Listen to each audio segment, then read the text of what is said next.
Tak ještě jednou vás tady všechny vítám. Určitě víte, proč jste přišli. Úplně naprosto neočekávaně se nám povedla zázračná věc, že jsme mohli připravit výstavu někomu, kdo by ji neměl mít v Trafačce, ale třeba v Národní galerii nebo v Rudolfínu.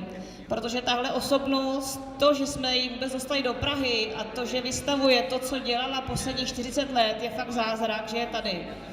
Takže dovolte mi představit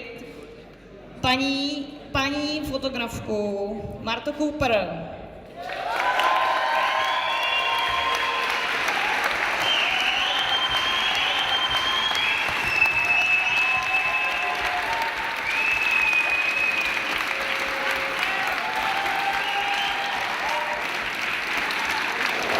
Come to the gallery. Being a graffiti writer is taking the chances and shit, taking the risks, taking like all the arguments from the transit, from the police, from your own moms, you know, from your friends and shit. You know, you got to take all that bullshit. You're vandalizing all those trains. I moved to New York in 1975, and I came because I wanted to be a newspaper photographer. And it took me 2 years to get that job, and I got a job with the New York Post, which was a big daily newspaper. And I would looking for pictures of kids on the street doing something interesting or creative.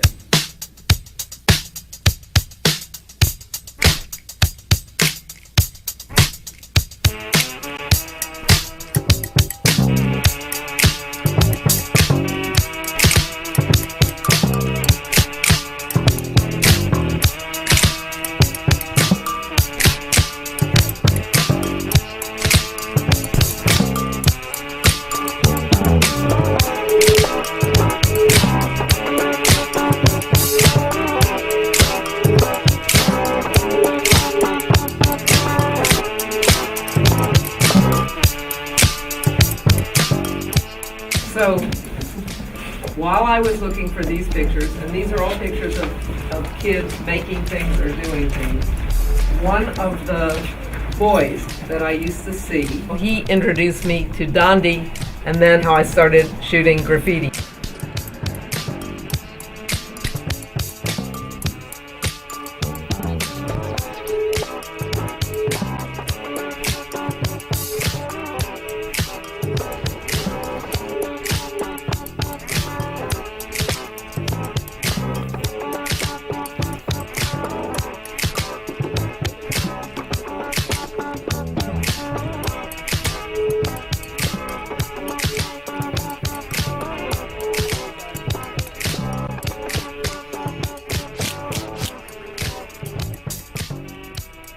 This is Dondi, and he, after I spoke with him, he invited me to watch him and his friends spend the afternoon in his room drawing sketches in their books to paint on the train.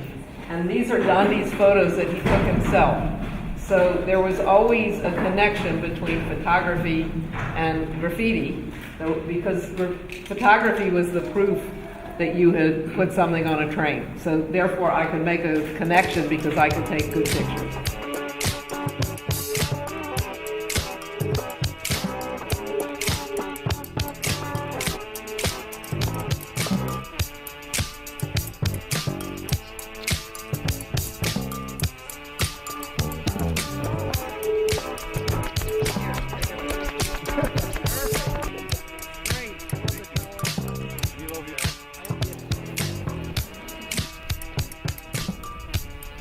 So after I had interviewed Dondi and spent some time with Dondi, I wanted to go see him paint in the yards. I went with him into the yards and watched him paint this train. So these are pictures of him painting this train. And there's a little MC for Martha Cooper on the train, because I actually helped him get some of the paint for that train.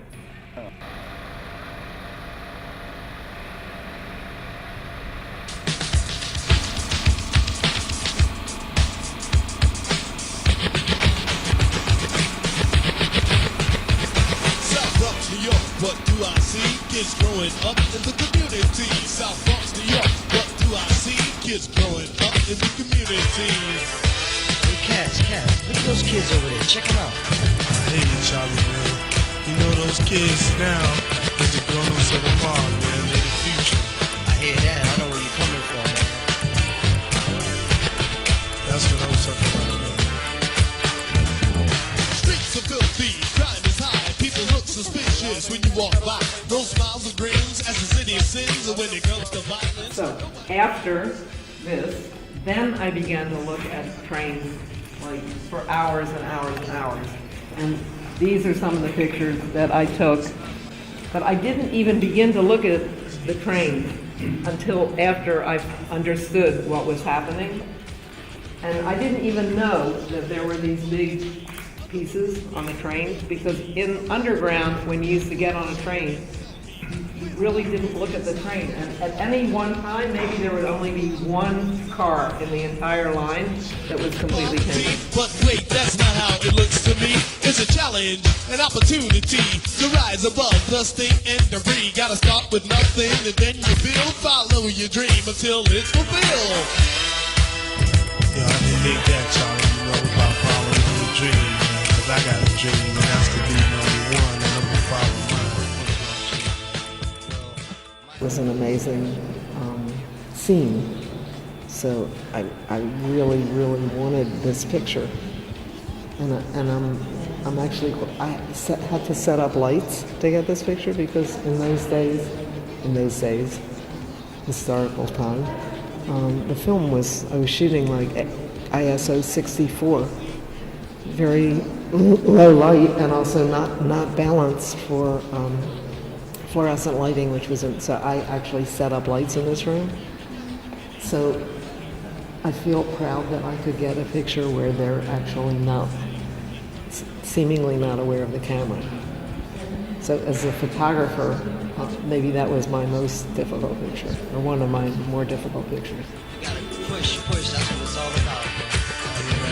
South Bronx, New York, what do I see? Talent rising out of the community. South